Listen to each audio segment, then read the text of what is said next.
नमस्कार दोस्तों, भारत देश में ऐसी कई स्थान है जहां रहस्य से भरी पड़ी है। आज हम भारत के उसी रहस्यमयी स्थान के बारे में बात करेंगे। चलिए शुरू करते हैं।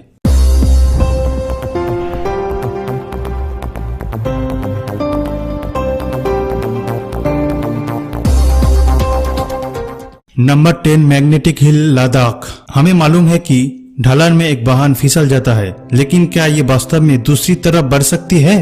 लद्दाख में एक पहाड़ी है जिसे माना जाता है कि मैग्नेटिक। अगर आप अपनी कार पार्क करने के लिए जाते हैं और उस तट पर छोड़ देते हैं जो पहाड़ी पर चढ़ते हैं, ये 20 किलोमीटर प्रति घंटे की गति पर पहाड़ की तरफ बढ़ने वाली सड़क पर चढ़ जाएगा। लोकप्रिय रूप से ये हिमालय वंडर के नाम से जाना जाता है। वास्तव में कुछ जादुई कर्मों की तरह दिखाई देते हैं जो ऑप्टिकल इल्यूशन के कारण होता है। सड़क और पहाड़ को इस तरह से रखा गया है कि ये ऐसा प्रतीत होता है कि ये क्षेत्र एक ऊंचा इलाका है, लेकिन वास्तव में ये थोड़ा ढलान है। इसलिए जब गाड़ी गियर से बाहर निकलते हैं तो ऐसा लगता है कि ये ऊपर चढ़ रहा है। जो कुछ भी हो, उसके आसपास की पहेली को डिनाई करने का कोई कारण नहीं है।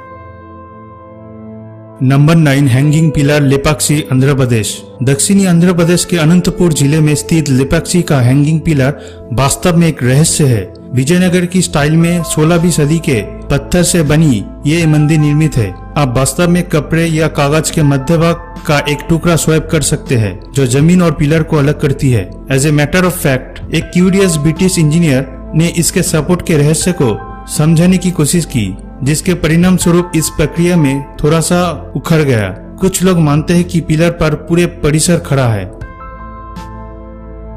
Number 8, living root bridge, Cherrapunji, Meghalaya. Cherrapunji Meghalaya के लिविंग ट्री ब्रिज का नाम यही है। रबर के पेड़ को जड़ कहा जाता है जो कि 3000 फीट तक जाते हैं। और यदि आप सोच रहे हैं कि पृथ्वी पर ये कैसे बने, तो उन्होंने इस तरह से घुमावदार जड़े ढलानों के साथ अपना रास्ता बना लिया। जैसे कि नदी के किनारे ऊंची क्षेत्रों में पेड़ों से चिपके रहते हैं, वे अपनी जड़ों को नदी के किनारे तक भेजते हैं। ये कहा जाता है कि मानव ने नदियों के बीच एक प्राकृतिक पुल के रूप में सहायता करने के लिए उन्हें ये आकार दिया गया है। Number 7, floating lake, Loktak, Manipur. Bharat के उत्तर पूर्वी लोकटक लेक सबसे बड़ी मीठे पानी की झील है। इसके फ्लोटिंग फुमडीज के कारण इसे दुनिया का एकमात्र अस्थायी झील का नाम दिया गया है। इसकी प्राकृतिक सुंदरता के अलावा ये झील मणिपुर की अर्थव्यवस्था में बड़ी भूमिका निभाती है। Hydro power generation, irrigation, drinking water supply और स्थानीय मछुआरों के लिए जीविका के रूप में सेवा करते हैं। लोकटक पर फुमडीज या फ्लोटिंग आइलैंड का केबुल लमाजो नेशनल पार्क है, जो लुप्तप्राय मणिपुर हिरन का अंतिम प्राकृतिक शरण है। नंबर 6, ग्रेविटी डिफाइन पैलेस, बड़ा इमामबाड़ा, लखनऊ। यह स्थापत्य 18वीं सदी की है।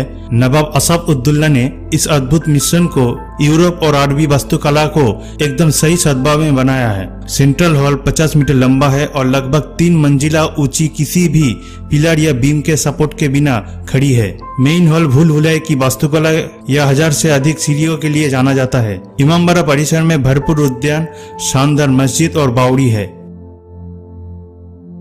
Number 5, land of black magic, Mayong, Assam. Mayong के रहस्य का एक ढेर जो कि काले जादू की भूमि के रूप में जाना जाता है। पवित्रा वाइल्ड लाइफ सेंचुरी के निकट गुवाहाटी शहर से 40 किलोमीटर दूर एक गांव है। ये लोकप्रिय माना जाता है कि मायोंग सांस्कृतिक शब्द से भ्रम के लिए माया का नाम आता है। जानवरों में परिवर्तित होने वाले और पतली हवा में गायब होने वाले मनुष्यों को कई कहानियां मायोंग से जुड़ी हुई है। जाति और जादू पारंपरिक रूप से प्रचलित थे और पीढ़ियों से गुजरते थे। आयुर्वेद और काला जादू के कई प्राचीन अवशेष अब मायोंग सेंट्रल संग्रहशाला में संरक्षित है।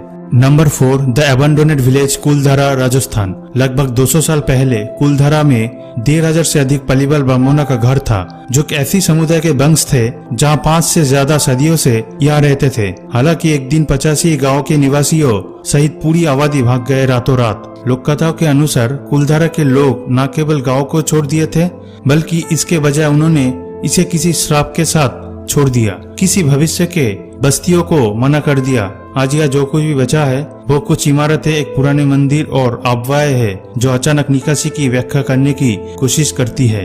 Number 3, twins town, Kodinhi, Kerala.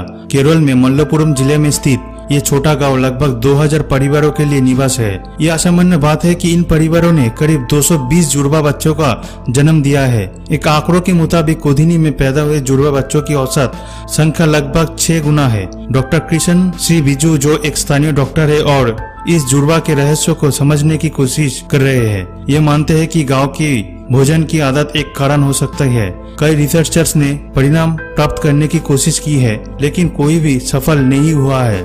Number 2, मास बर्ड सुसाइड, झटिंगा, असम। असम में एक छोटे से गांव झटिंगा में सब कुछ है जो आप एक पीसफुल हॉलिडे डेस्टिनेशन में उम्मीद कर सकते हैं। हालांकि इसके हरे भरे हरियाली और पहाड़ों की पृष्ठभूमि के बजाय झटिंगा एक रहस्यमय घटना से प्रसिद्ध है, जो हर साल मानसून के अंत के महीने के दौरान होता है। सूर्यास्त के ठीक बाद जब लोग रात के लिए तैयारी में व्यस्त है, तब सैकड़ों प्रवासी पक्षियों ने आत्महत्या कर देते हैं। ये अक्सर होता है, कोई आश्चर्य की बात नहीं है।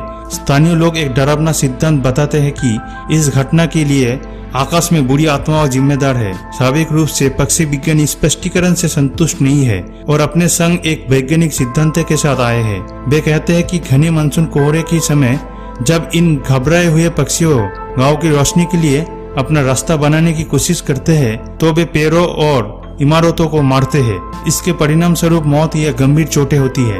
हालांकि ये समझने में कोई भी नहीं है कि ये पक्षी रात में क्यों उड़ते हैं और हर साल उसी स्थान पर क्यों फंस जाते हैं। Number 1, the skeleton lake, Roopkund, Uttarakhand. हर साल रूपकुंड में बर्फ पिघलता है। 16,500 फीट की ऊंचाई पर स्थित एक ग्लेशियर लेक है, जहां मानव कंकाल के सैकड़ों फ्लोटिंग देखा जाता है। एक फॉरेस्ट रेंजर द्वारा 1942 में फिर से खोजा गया। तब से रूपकुंड झील के कंकाल रहस्यमय से ढका हुआ है। फॉरेंसिक और रेडियो कार्बन परीक्षणों का मानना है कि लाश लगभग 1200 साल पुरानी है। कोई भी ये नहीं जानता कि ये लोग कौन थे, हिमालय के ऐसे क्षेत्र में क्या कर रहे थे। लोक कथाओं के अनुसार कंकाल का अवशेष कनौज के राजा जस धवल की गर्भवती पत्नी और सैकड़ों नौकर है, जो तीर्थ यात्रा पर नंदा देवी मंदिर की तरफ जा रहे थे। हालांकि इससे पहले कि वे अपने गंतव्य तक पहुंच सके, लेकिन एक भयानक बर्फीले तूफान में फंस गए। छुपने के लिए किसी भी स्थान को खोजने में असमर्थ रहे।